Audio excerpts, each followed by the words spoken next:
You're staring at your savings account right now. $3,847. And doing that mental math where you calculate how many months of brutal discipline it'll take to hit $50,000. Your chest tightens because the number feels impossibly far away, like trying to see the top of a mountain while you're still in the parking lot. You've been saving aggressively for 2 years, and the needle barely moved. Meanwhile, your friend's dad casually mentioned his portfolio grew by $180,000 last year, and he didn't even sound excited about it. That contrast isn't just demoralizing. It's revealing something about wealth that nobody explained to you when you opened your first savings account. Here's what you've been told. Save consistently. Cut the lattes. Compound interest works for everyone equally. But here's what's actually happening in the math. The first $50,000 fights you like, you're dragging a boulder uphill with a rope.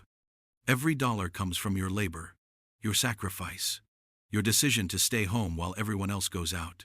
Picture yourself as the engine and the fuel right now. You're burning yourself to move the machine forward. But once you cross a specific threshold, something flips. The money starts working harder than you do. I'm Alex Chen, and I've analyzed over 400 wealth-building trajectories. And the pattern is so consistent, it's almost eerie. The struggle isn't evenly distributed. It front-loads all the pain into the beginning, then rewards you exponentially on the back end. There's a phenomenon I call the wealth gravity reversal. Picture gravity itself switching directions.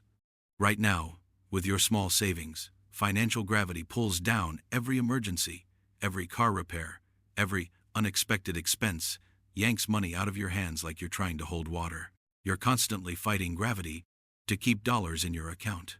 But after a certain point, and $50,000 is roughly where this happens, gravity flips. Money starts pulling more money toward you. The exact same compound interest formula that gave you $47 last year suddenly throws off $4,700. Same formula, different gravitational field. The transition point is where you stop being the fuel and become the engineer watching the engine run itself. Let me show you why this isn't motivational BS, it's mathematics, with psychological barriers wrapped around it. First, the logical proof. Picture a graph where the line is nearly flat for miles, then suddenly curves upward like a skateboard ramp. If you save $1,000 per month starting from zero, here's what happens. Year 1, you've got $12,000. Your 8% return gives you $960. You worked 12 months. Your money worked for less than 1 month's salary. You're doing 92% of the work. Fast forward to when you hit $50,000. That same 8% return generates $4,000. Now, watch what happens when you're at $500,000. Your money makes $40,000 while you sleep. You've contributed maybe $15,000 that year, but your money contributed $40,000. The machine is outworking you by 2.5 to 1. Second, the psychological proof. Imagine your brain switching from a stress scoreboard that lights up red with every expense to a confidence dashboard that lights up green with every market tick upward. When you're at $5,000 in savings, a $1,200 car repair deletes 24% of your net worth. Your brain registers this as catastrophic, lost the same neural pathway that fires when you're physically threatened. You're in perpetual defense mode, and defense mode doesn't build wealth. It protects against loss. But when you're at $50,000, that same $1,200 repair is 2.4% of your wealth. Your brain doesn't even spike cortisol. You'll see it in your physical decision-making. Your shoulders don't tense when the mechanic calls. Your sleep doesn't shatter. You don't spiral into scarcity thinking that makes you skip the investment you are about to make. Now here's the money shot breakdown, the exact mechanism that makes the first $50,000 brutally harder than the next million. Set up the initial visual state. You're a farmer planting an orchard. For the first 5 years, you water, you fertilize, you protect the saplings from frost, and you get 0 apples, not 1. Every dollar you save right now is a sapling. At $10,000 saved, you've got a small grove of sticks in the ground. They're not producing fruit. You're still buying apples from your labor. Step 2. Show the transformation happening. When you hit $25,000, a few trees start showing blossoms. You get $2,000 back in returns. That's not enough apples to live on, but it's proof of concept. At $50,000, half your orchard is producing. You're getting $4,000 in fruit annually. Here's where it gets wild. You can now plant more trees using the apples the existing trees gave you. You're no longer just planting from your paycheck. Step 3. Reveal the final visual state. At $200,000, your orchard throws off $16,000 in fruit. You eat some, plant new trees with the rest, and the orchard expands faster than you could ever plant manually. At $500,000, you're getting $40,000 in apples while you sleep. At $1 million, the orchard produces $80,000, and you literally cannot spend the fruit fast enough to stop the orchard from expanding. The trees are planting themselves now. That's the hidden math. The first orchard takes a decade of backbreaking planting. The expansion from 1 orchard to 10 happens automatically. But here's the piece that breaks most people before they ever see the flip. If we could see the wealth-building system as a physical machine, it would look like one of those old hand-crank water pumps. You know, the ones you pump the handle 50, 60, 80 times before a single drop comes out. Your arm is screaming, you're sweating, nothing's happening. Most people stop at pump 37. They walk away convinced the pump is broken. But the pump isn't broken. It was designed to require 70 pumps to prime. The water was always there underground. The first 70 pumps aren't wasted effort. They're the required effort to change the pressure system. Saving your first $50,000 is pumping the handle while nothing comes out. You're not building wealth yet. You're building the pressure system that will make wealth possible. Every sacrifice, every no to short-term pleasure, every dollar that feels like it disappears into a void. Those are pumps 22, 36, 51. The tragedy isn't that the pump requires priming. The tragedy is nobody told you that pumps 40 through 69 feel exactly like pump 5. There's no feedback, no progress bar, just faith that the physics work. So here's the mindset shift strategy, I call it, the threshold hunter framework. Instead of seeing your budget as a cage that restricts your freedom, flip this mental image. Picture it as a countdown timer on a bomb that's currently locked to your ankle. Every dollar saved isn't money you can't spend. It's 1 second shaved off the timer. The bomb is the requirement that you trade hours of your life for money forever.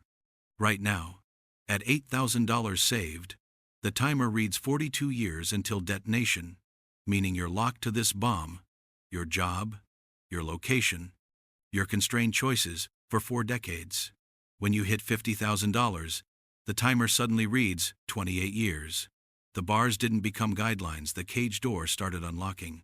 When you hit $200,000, you're at 12 years. At $500,000, the bomb unlocks completely. You're free, not because you're rich, but because the machine runs without you. Here's your one concrete action with visual feedback. Open your banking app right now and create a separate savings account. Name it Threshold Fund, or Gravity Reversal, or The Pump. Every time you move money into it, picture yourself pumping that handle. You won't see water yet. You're not supposed to. Count the pumps. When you hit $5,000, you've pumped 15 times. $10,000? 30 pumps? $25,000? You're at pump 60. The water is about to break through.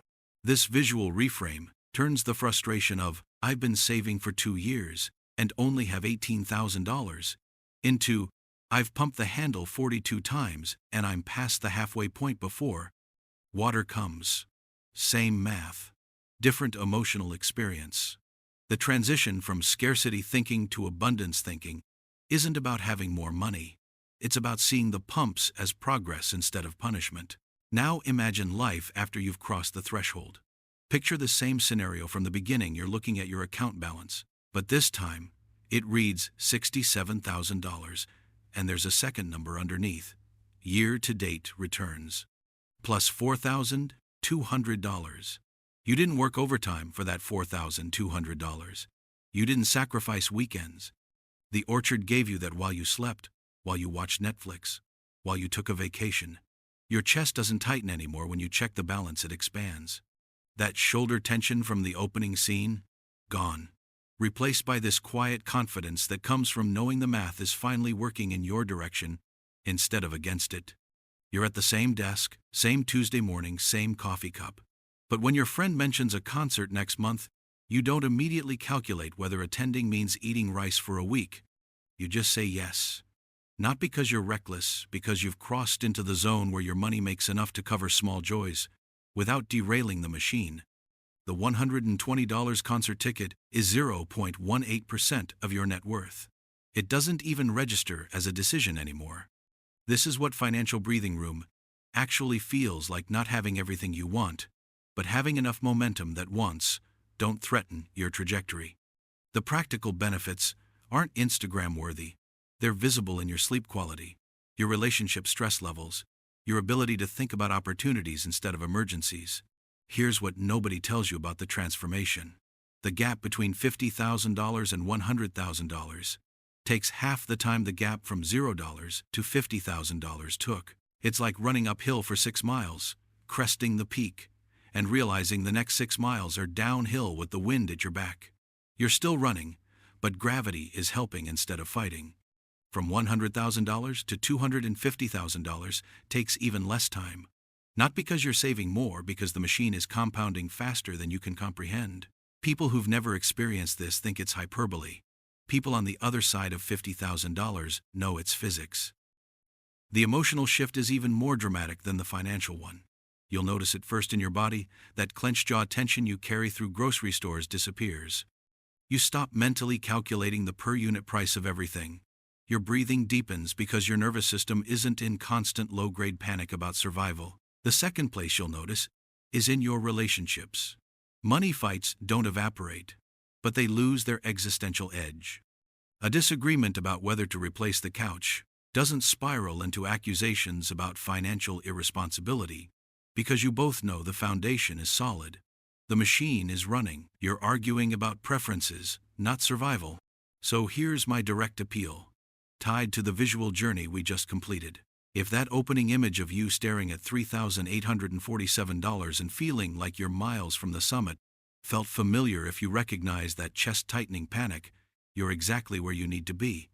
That feeling isn't evidence you're failing.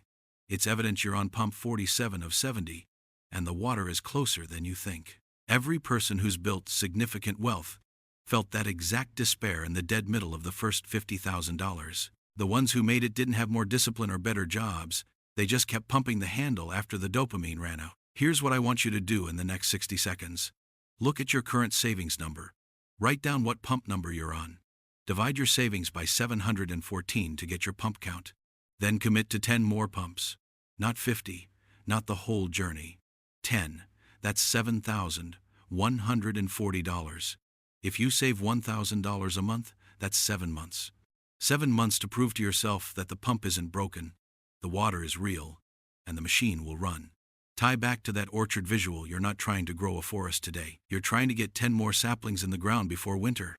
If this script transformed that first image of financial struggle into this final image of the machine running itself, and that transformation feels possible instead of fantastical, then you're ready for the next conversation.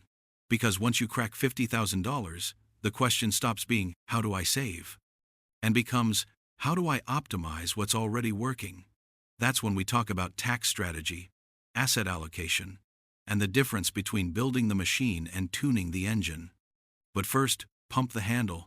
The water is coming. The physics never lie. You're just closer to the breakthrough than the silence suggests.